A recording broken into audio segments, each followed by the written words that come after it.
महाशिवरात्रि दिन मंदिररू दर्शन सारी फेरिबा समय जदि ये तीनोटी जिनिस आपण माने मंदिररू नहीं आसती ताले निश्चिंत भाव में आपणकर मनस्कामना पूरण होता है। तेबे कौन से जिनस गुड़िक जानापी भिडियोटी को शेष पर्यंत देखंतु। नमस्कार, मु मनोज दास स्वागत आपण मानकु आजिकार भिडियो रे। महाशिवरात्रि जागर ए दिन जदि आपण माने विशेष भाव में महादेवंकर पूजन करती ताले आपणकर मनस्कामना शीघ्र पूर्ण होता है। महादेवंकर पूजा प्रत्येक दिन करवा जहा खाली जागर दिन पूजा करवा से जागर दिन आपण माने जदि विशेष भाव में भक्ति और निष्ठार महादेवंकर पूजन करती ताले जानी रखंतु खूब शीघ्र आपणकर मनस्कामना पूर्ण होता है। तेबे ये शिवरात्रि दिन जदि आपण माने विशेष जिनसटी को खाती विशेष जिनिस गुड़िक महादेव को अर्पण करती बा विशेष जिनिस गुड़िक जदि आपण माने मंदिररू दर्शन सारी फेरिबा समय मंदिररू नहीं आसती ताहले आपणकर भाग्य रे उन्नति होता है। तेबे शिवरात्रि दिन महादेवंकर चारि प्रहर रे विधि अनुसार पूजन करा जाए। चारि प्रहरर अर्थ है कौन? धर्म, अर्थ, काम, मोक्ष। ये चारि प्रहरर पूजा ये चारोटी जिनस को दर्शाई थाए।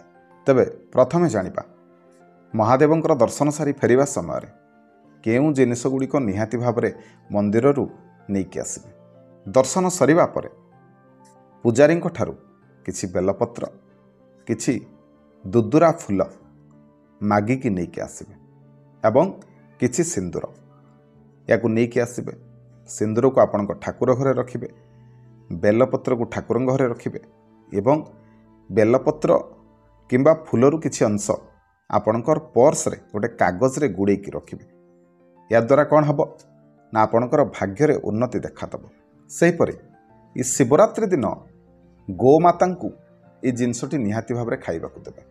कौन से जिनस ना रुटी, गुड़ एवं कदली। सेहीपरि जो मानकर पितृदोष रही जदि से पितृदोषरू आपण माने मुक्ति पाइबा पई चाहुथंती ये शिवरात्रि दिन महादेवों उपरे रुद्राक्ष चढ़ातु एवं से रुद्राक्ष को नहीं आसिकी आपणकर गृहर घरर मुख्य द्वार सम्मुख में टांगी दिंतु। देखिए पितृदोषर भी मुक्ति मिलिब एवं धनर समस्यार भी मुक्ति मिलिब। जेकोसी समस्या आपण जीवन में चली आपन को मुक्ति मिलिब। जदि आपणकर शत्रु भय रोचे ताले शिवरात्रि दिन महादेवों पाखरे सोरिष तेलर गोटे दीप जालतु जो गोटे लवंग पकेबे पकईकी जालतु। देखिए निहाती भाव में आपणकर शत्रु भयरू आपण को मुक्ति मिलिब। ठीक सेहीपरि शिवरात्रि दिन निहाती भाव में महादेवंकर परिक्रमा करेंगे।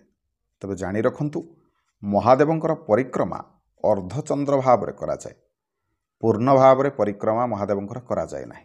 तेणु अर्धचंद्र परिक्रमा निहाती भाव में करेंगे।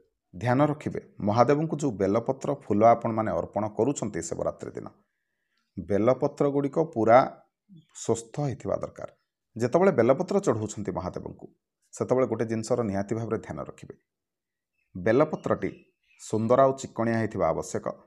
जेते सुंदर बेलपत्र चिरा हो नथिबो फाटी नथिबो बेलपत्रटी एभली बेलपत्र महादेव को जदि अर्पण करती ताले आपण को मध्य जो बर मिलिबो सेथिरे मध्य किछि भी दोष नथिबो। तेणु मन रखंतु जेतेबेले बेलपत्र चढ़ाऊँ सुंदरिया चिकणिया बेलपत्र देखिकी चढ़ातु। सुंदर सुंदर चिरी नथिबो फाटी नथिबो एभली बेलपत्र महादेव को चढ़ातु। सेहीपरि महादेव को दर्शन समय महादेवंकर जोठी पादुक नली जाइथिबो जोपटी पादुक बही जाउथबो ताकू केबे भी डेइबे नाही। शिवरात्रि दिन माँ पार्वतींकर मध्य भक्ति और निष्ठार सहित पूजा करंतु। माँ पार्वती को अलता, सिंदूर, शंखा, चूड़ी ये सबू मध्य आपण माने अर्पण करिपारिबे। लुगा, चुनरी ये सब अर्पण करिबा द्वारा माँ मध्य अत्यंत प्रसन्न होइथांती।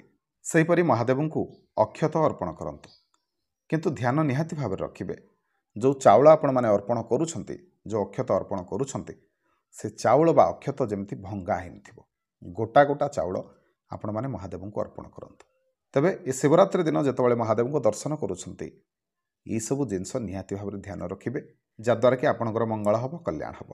आशा करुच्ची आजिकार ये भिडियोटी आपको निश्चय भल लगी। जदि भिडियो भल लगी था भिडियो को लाइक करेंगे, शेयर करेंगे, चैनल को सब्सक्राइब करेंगे। ରହିଲି। ଓମ୍ ନମଃ ଶିବାୟ।